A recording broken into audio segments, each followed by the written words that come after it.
Décidément, les affaires de racisme, elles sont vraiment divulguées que sur TikTok.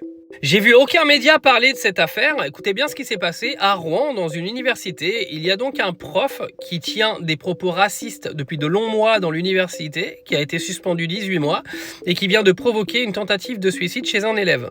Je vais vous lire les détails derrière moi. Il faut savoir que cette affaire n'a absolument pas fuité sur Twitter ou je ne sais quel réseau de médias.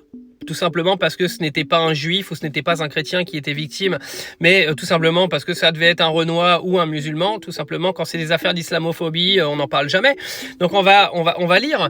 Accusé de propos racistes par une petite dizaine d'étudiants en licence comptabilité, contrôle, audit, d'entretenir un climat de tension par d'anciens professeurs, l'enseignant avait écopé le 19 décembre dernier d'une interdiction d'exercer dans le cadre du master CCA pour une durée de 18 mois, selon le Paris-Normandie qui a révélé l'affaire dans son édition du 10 mars.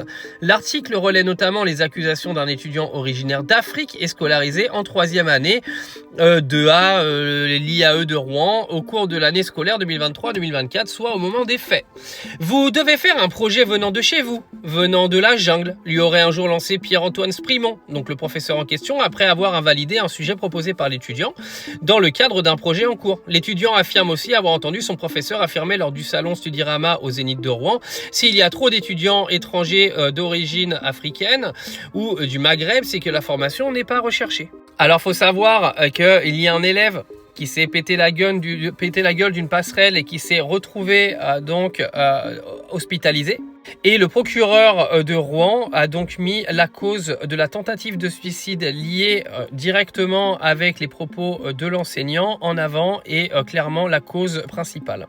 Affaire à suivre, mais le racisme devient beaucoup trop banal dans ce pays et il va clairement falloir que ça s'arrête.